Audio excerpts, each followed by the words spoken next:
Thanks for finding my channel. This is my backgammon learning journey, which I want to share with you because it's the best game ever. So let's go under the backgammon microscope.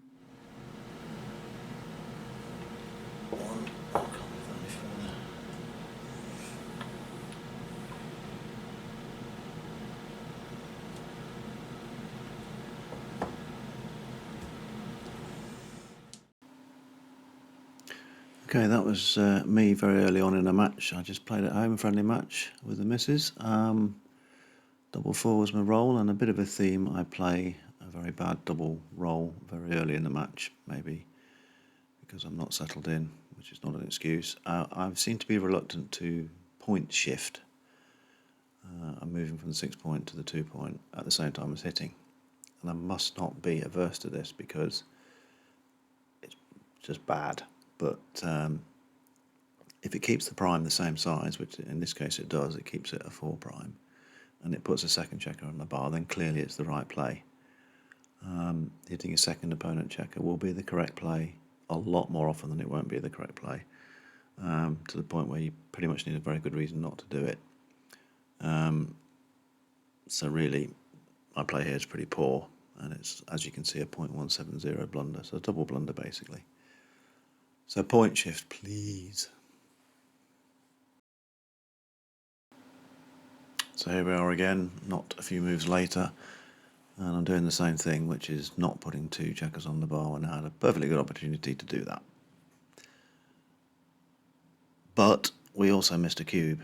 This was the position. Because I'm on the bar, for some reason I seem to think that I can't cube, or I just don't consider it, which is mad. And I've got to get out of that habit if I want to improve. You can see it's a cube because I'm a good race lead. Red checkers are all over the place. It's just a fairly obvious cube, I think. That's the play I should have done with my double ones. I should obviously point shift from 5 to 4. That's not a problem. I did do that, but I must hit. Yeah, it does leave a couple of blots, but red is such an underdog to come off with both of them. And even if I get hit, so what? Look at their home board. So 2 little ditties here to think about. One on the bar, we can cube. It's not against the law. Doesn't mean we should. But please just remember that you can. You can cube at any time, of course. You can cube when you're a 99% underdog if you want to. You can always cube, and it needs to be part of your routine. 2 on the bar is the best by far. A saying for a reason. It's not always true.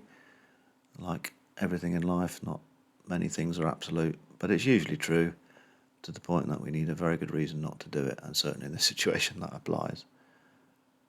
Here we go. We'll get it in the end. Here we have yet another misplayed double threes. I do the obvious thing there and make the 5 prime and think, well, let's just bring my back checkers out. But I'm not thinking enough about the overall game situation. And I've been guilty of this thing of playing doubles in pairs.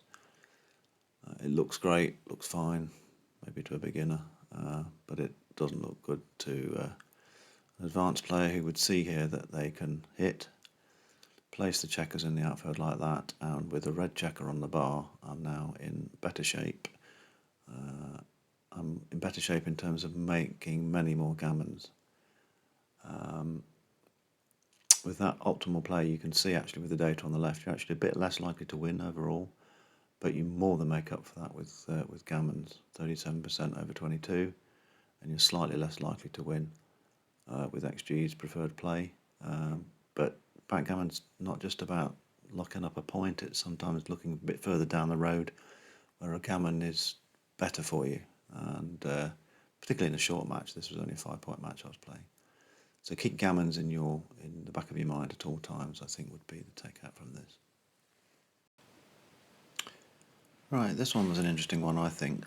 Occasionally you get an interesting situation like this where you make an obvious looking play and it turns out that it was actually incorrect. This was the position with my 6-1. The score is I'm leading 3 to 2 in a race to 5. It's actually an error, it's not a blunder. The move that I played, I mean, it is not a bad move. I mean, the race is close and it seems reasonable. But this is actually the correct play. That's what it leaves me with, and it looks a bit mad, doesn't it? You're like, why would you do that? It turns out that by staying back, what's actually happened is I've increased my chances of getting a gammon by 9%.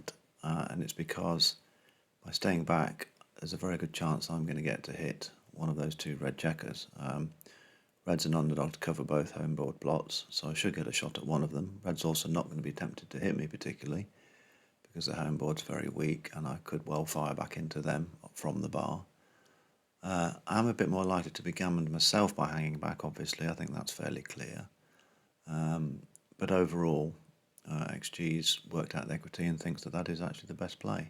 It's quite marginal, it's only an error, nearly a blunder, but not quite. So I'm not sure how many players would see this play, so I don't feel too bad about it, but it's an interesting one. And Backgammon does throw up quite a few of these quite a lot of the time, and it's why the game's so interesting. Well, I think so anyway.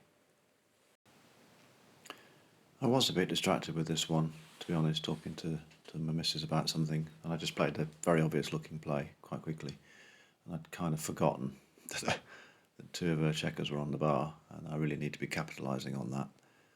But this does happen a lot. You see a move that looks totally obvious. Oh, look, I can make the bar point, and you just go ahead and do it without really taking the time to think, is there a better play? And there is here, and it's to bring the two checkers down from the midpoint.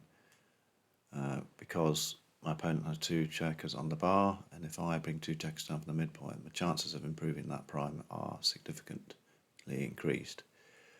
And as I keep saying, the chances of the two red checkers coming off the bar in one go with 4 empty points are 44%, so it's likely that one of them will be left behind, and just the overall chances of me getting a win stroke gammon are high here. The cube's turned, I think it's 3-all with the two cubes, so this game's going to decide the match, but it's not so much about gammon as it is about just improving our winning chances. Our back checkers we would like to make that anchor, but we can wait a little bit longer here. So definitely don't always just play the first looking thing that looks right. Quite often there's a better move lurking in the background. Right, this is the last blunder of our relatively short match. Again, a move that sort of on first observation looks fairly obvious. We're up in the race, let's run in. But what I haven't done is looked at all four quadrants of the board, or I haven't been paying attention to how the final game's developed. We're on a 2 cube, and so this is deciding it, it's 3-all. So that does initially look reasonable, but it isn't, in the sense that there's a much better move, and it's 18-7. The reason being, we just have to look up. Don't just look down, look up. Look up, we can see there's 3 blots in red's home board. And if we get a hit, that's brilliant, because look at our home board. It's a 5 prime, the only entry point is on the ace point. So we're goading red to hit us here, which gives us license to bring our furthest check around with no concerns at all if we're hit. If we are hit, we'd welcome it, because we get a chance to send a checker back for red, and if we do that, we're very likely to win. I'm surprised actually this isn't a bigger blunder than it is. But it's this one's about looking at all 4 parts of the board, or certainly top and bottom, just being a bit more in the game, being a bit more focused. Just playing too fast in general, I'm sure, is the biggest single cause of errors for absolutely everybody.